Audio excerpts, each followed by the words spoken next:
Hello, welcome to Wisdom with Naya. I'm Naya, and for anyone who is new to this channel, this vlog is following my journey as I read the incredible book, The Wisdom of Sundays by Miss Oprah Winfrey, life-changing insights from Super Soul Conversations. So, if you are new to this channel, please make sure you get the book.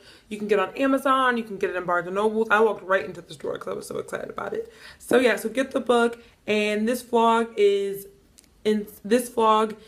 then what I'm excited about this vlog is that it's going to give me a chance to share this book and excerpts from this book with other people. But my main hope and goal is that I can communicate with as many people as I can via the comment section, message me on YouTube, on Instagram, and tell me about your own personal stories, how you relate to this book, maybe something from the book that I tell you, that we talk about.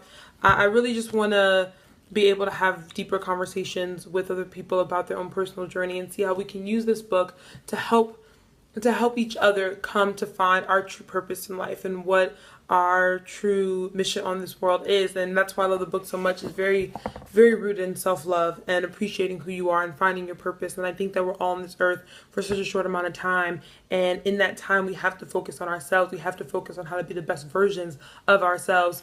I think at the end of the day, self-love is the best love. No matter what anyone says, I truly believe that.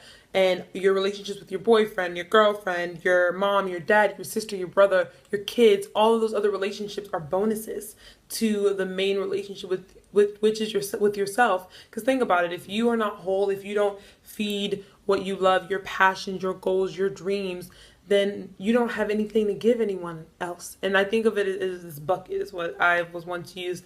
It's a bucket full of water. And if your bucket is empty because you're not feeding yourself, you're not feeding what makes you happy, what inspires you, what pushes you, and you try to give other people water from your bucket, it's going to go on E. And then when your bucket's empty, who's going to give to you? So it's important to take care of yourself and keep your bucket full of water so that you're able to help the people that you love and that you care about. So I'm all about self-love. I'm all about this book. I'm so excited, and I want to read a portion of an excerpt that really touched me. Oprah did an interview with a gentleman named Ram Dass, and in this interview he talked about his experience with a guru from India, and he explained how this man was speaking with him about things in Ram Dass's life that there's no way this guru could have known, about his mother's passing, about how she passed. And there's an excerpt that I want to read and then talk to you guys a little bit about. It's on page 27 of the book. And Ram Dass says, "And I looked up at him, and he was looking at me with unconditional love. Unconditional love.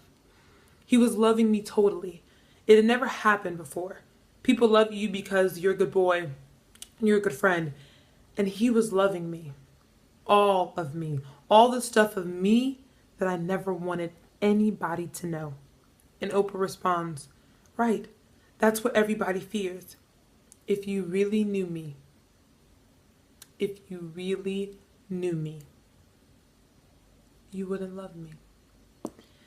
And that piece of that conversation was so powerful for me, to me, in the sense that I truly believe that everyone wants validation. They want to be told they're loved. They want to be told they're important. They want to be told they're special. And we are at this place where we're not comfortable loving ourselves. We're not comfortable being who we are, exactly how God made us.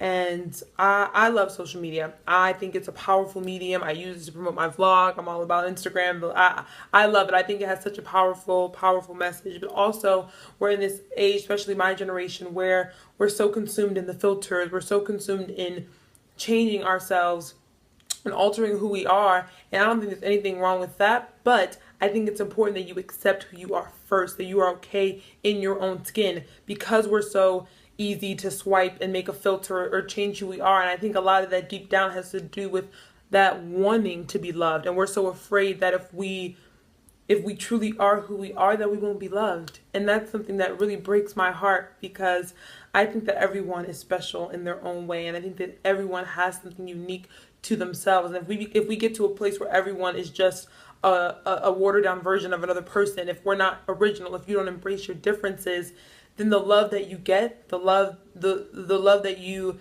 so desperately want, and you're getting it by being someone else, that's not not really love. That's not really someone loving you for you.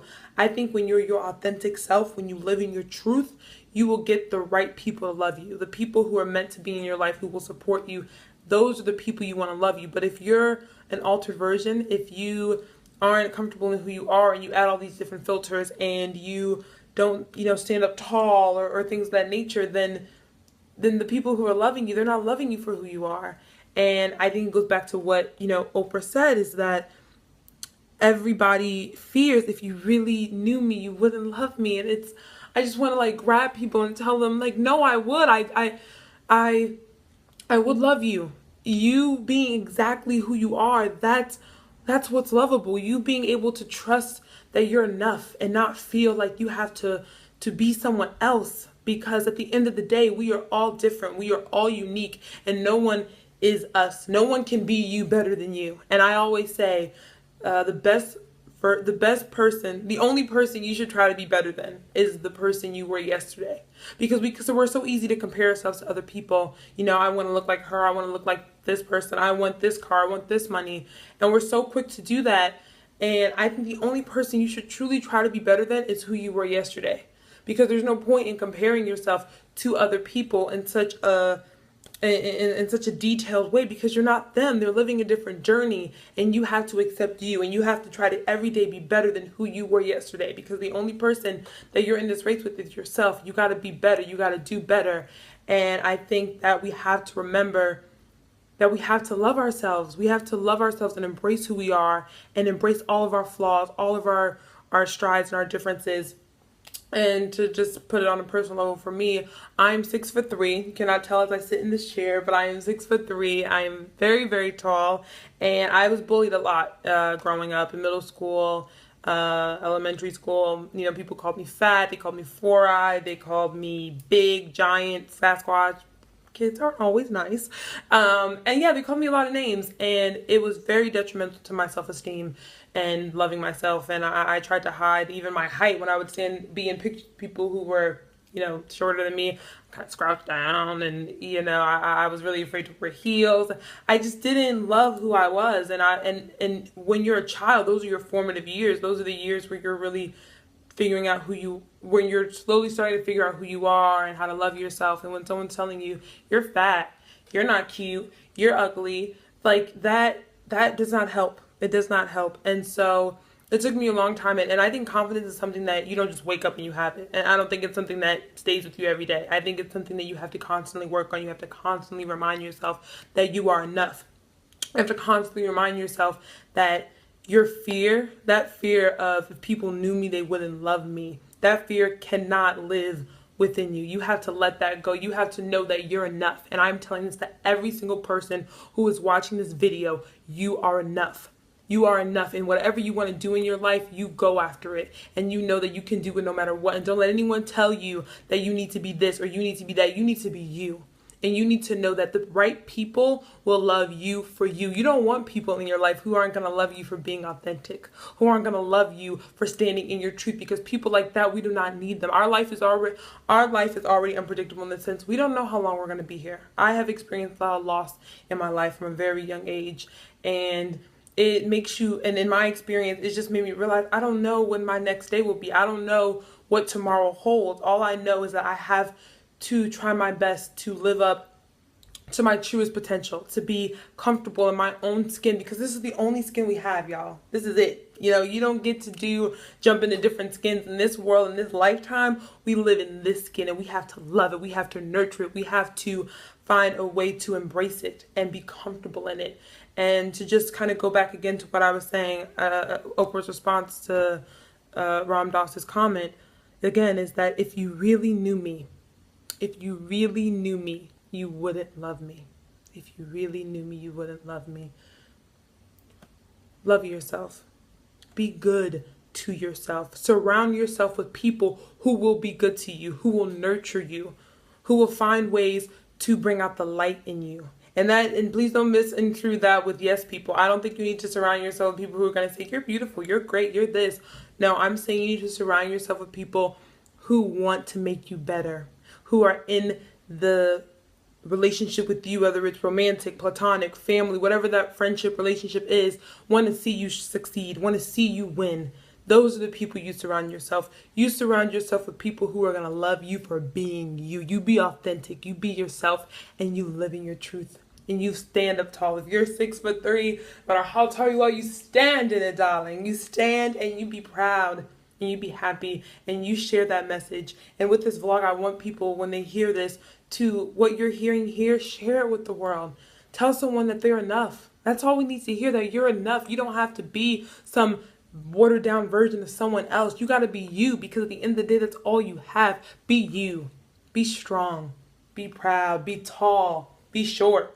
Be big, be small, be brown, be white, be you. Love you.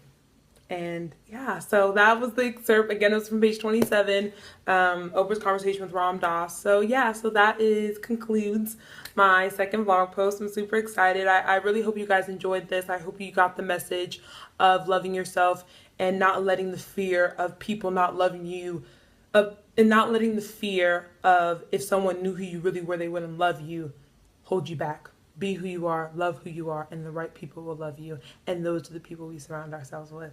So it was great talking to you guys all again. Get the book. Please stay on this journey with me. Share this on your Facebook, your YouTube. I want as many people to see this and feel as inspired as I have been by reading this book. So you guys are amazing. Thank you for watching. And until next Sunday, this is Wisdom with Naya. Bye.